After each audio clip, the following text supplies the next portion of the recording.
يا مساء الفل والجمال على احلى اخوات في الدنيا. بصوا بقى، انا عارفه اننا خلاص دخلنا في الجد ورمضان بدأ، بس الفيديو ده كان تايه مني بصراحه في المونتاج. قلت وليه احرمكم من الخير ده؟ والفراوله والجوافه دلوقتي في عزهم، موجودين طبعا في السوق بكتير جدا. فتعالوا نعتبره فيديو جديد وتفريزات لنص رمضان عشان نلحق نملى الفريزر بتاعنا للعزومات اللي جايه. عاوز اقول لكم كمان ان رمضان مش بس يوم واحد، ده الشهر كله مليان خير. وعشان الزحمة اللي كانت قبل رمضان، فبصراحة نسيت الفيديو ده. فقلت النهاردة اشجعكم، ولسه قدامنا وقت، والفراولة والجوافة سعرهم يجنن في السوق. وتعالى اقول لكم ازاي تفرزوهم صح عشان يفضلوا فريش معاكم لاخر يوم في رمضان ولاخر يوم في السنة. وبدل ما نضيع وقتنا في التقطيع وقت الفطار، نطلع على طول على الخلاط ونشتغل ونملي بيتنا كده خير. وتعالوا بينا بقى نشوف احنا عملنا ايه في الفيديو بتاعنا. اول حاجه زي ما انتم شايفين، انا كنت جايبه كميه فراوله. كميه الفراوله دي كانت 5 كيلو تقريبا، لان كل ما بنزل السوق يا جماعه بجيب كميه واركنها في الفريزر. فقلت بقى اصور معاكم فيديو ونشوف الطريقه الصح لتفريز الفراوله.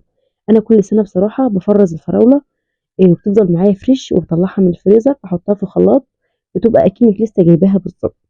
دي كان 5 كيلو يا جماعة. بدأت طبعًا أقطع الوردة بتاعتهم اللي ورا والبوز من قدّام. ضروري نقطع البوز يا جماعة، عشان باشوف ناس كتيرة جدًا ما بتقطعش البوز اللي من قدّام، مش الوردة، لأ، في بوز كده قدّام الفراولة لازم نقطعه، لإن البوز ده مركز سموم اللي بتبقى موجودة في الفراولة.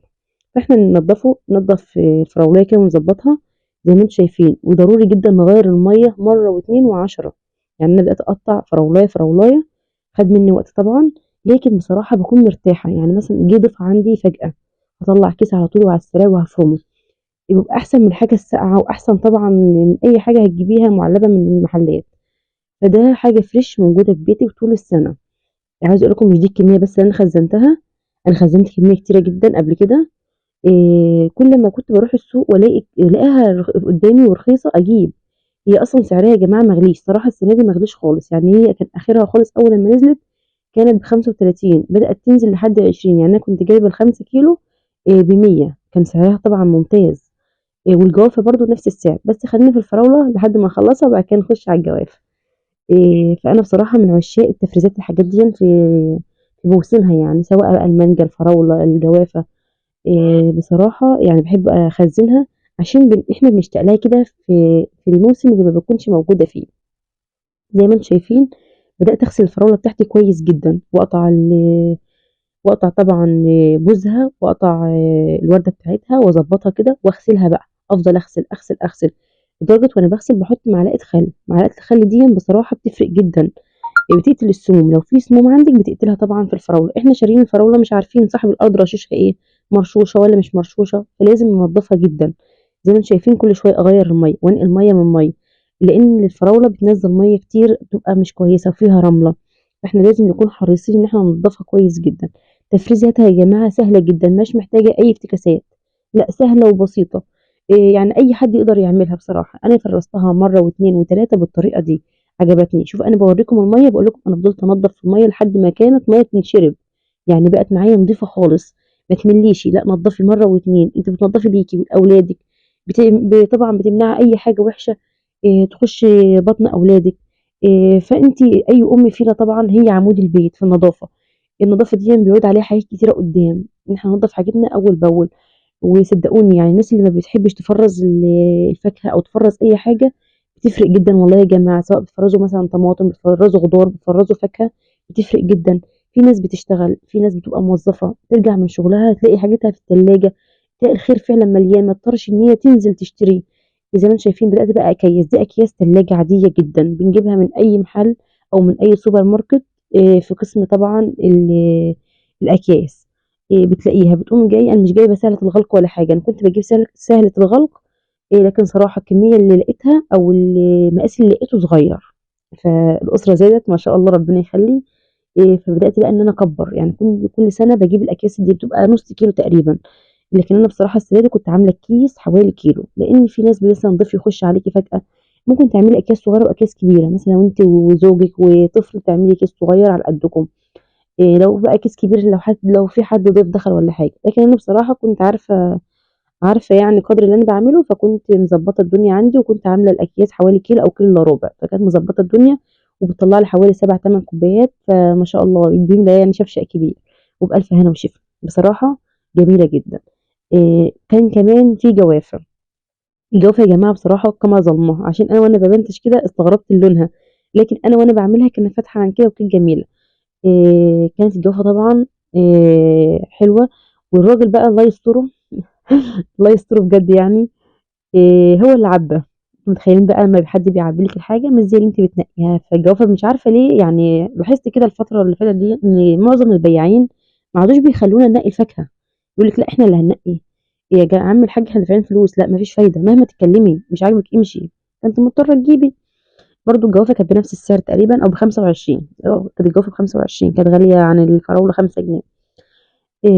فجِبت الكمية ديًّا، جِبت تقريبًا برضه حوالي أنا كنت جايبة حوالي 10 كيلو، 10 كيلو جوافة. في طبعًا حُشت اللي كان ناشف فيها لإن أولادي أكلوها كده، لإن الناشفة ما تنفعش للتفريز، وسِبت اللي هي إيه، تستاهل التفريز. عايزة أقول لكم يا جماعة إن أنا أصلًا كل سَنة باشيل منها البذر. بس لاحظت وأنا باشيل البذر وباخزّنها من غير البذر، بس لاحظت إن البذر ده أو المَيّة اللي بتبقى عند البذر واللحم اللي بيكون في البذر ده هو اللي بيخلّي الجوافة لافة. يعني إحنا لمّا بنشيل البذر ونعمل اللحم بس، الجوافة ما بتبقاش لافة معاكِ لمّا بتتفرّز. فأنا قُلت لأ أنا هافرّزها السنة اللي فاتت بقى صمّمت إن أنا أفرّزها بالبذر بتاعها وأشوف النتيجة إيه. شوف أنا شِلت معاكم في الأول البذر إزاي، ورجعت قُلت لأ، افتكرت إن أنا كنت عاملاها السنة اللي فاتت ببذرها كانت برضه حلوة معايا، لكن أنا دايمًا كنت باشيل البذر بصراحة. فقُلت المرّة دي بقى لأ أغيّر السيستم ونعمل إيه، نعملها بالبذر بتاعها، لإن النتيجة السنة اللي فاتت عجبتني بصراحة. فزي ما أنتم شايفين بدأت طبعًا إن أنا أرجع أعبّي تاني ببذرها عادي، وقُلت هاعملها ببذرها ونعرّف برضه الناس إن هي بتنفع بالطريقتين عشان ما حدش يصعّبها على نَفْسه. لإن يا جماعة عملتها بصراحة زي ما قُلت لكم عملتها السنة اللي فاتت ببذرها وطلعت جميلة جدًا، بس لمّا بنفرمها بنسيبها تتصفّى. الفرق بقى والميزة اللي هي بصراحة لمّا تشيلي البذر منها إنِّك ممكن لو هي مجمّدة شوية تتفرم معاكِ عادي، لكن بذرها لازمًا تكون فكّة يعني نُص فكّة كده. على العموم أصلًا إحنا في أي فواكه، أي خضار، أي حاجة بنعملها ما بنسيبهاش تفُك، طالما متفرّزة ما بنسيبهاش تفُك، لأ يا دوبك بس بتكون حاجة بسيطة وبنشتغل عادي تمام. فأنا هنا بصراحة قُلت لأ أنا هاسيبها بحالها وهاصفّيها لمّا أفرمها، وبصراحة طلّعت منها بعد ما فرّزتها. أنا باقول لكم الفيديو ده كان تايه منّي كده في التليفون، كان تاه منّي بصراحة عمّالة أدوّر عليه مش لاقياه، هو راح فين يا جماعة مش عارفة. فيديو التفريزات ده بيكون من أحسن الفيديوهات يعني. وعملت طبعًا نفس اللي أنا عملته في الفراولة، قطعت برضه بوزها وقطعت الحتّة اللي بتبقى ورا دي الخضرا وغسلتها طبعًا زي ما عملت بالضبط في الفراولة. بدأت أقطّعها زي ما قُلت لكم بالحب يا جماعة ما تقلقوش جدًا، والله هتاخدوا أحلى وأطعم تفريزات طبعًا، يعني تفريزات جميلة ولازم تعملي التفريزات ديًا عشان تكون عندِك كده الخير مالي تلاجتِك. وبكده طبعًا يكون فيديو النهارده خلص. يا رب تكون الطريقة عجبتكم واستفدتوا منها لو بحاجة بسيطة. ما فيش حاجة طبعًا بتفرّحني قد تعليقاتكم ودعواتكم الحلوة ليّا في الأيام المفترجة دي. ولو عجبكم الفيديو ما تنسوش تدعموني باللايك والاشتراك في مملكة آية عشان عيلتنا دي الجميلة تكبر أكتر وأكتر. واستنوني في فيديو جديد وأسيبكم في رعاية الله وحفظه. سلام.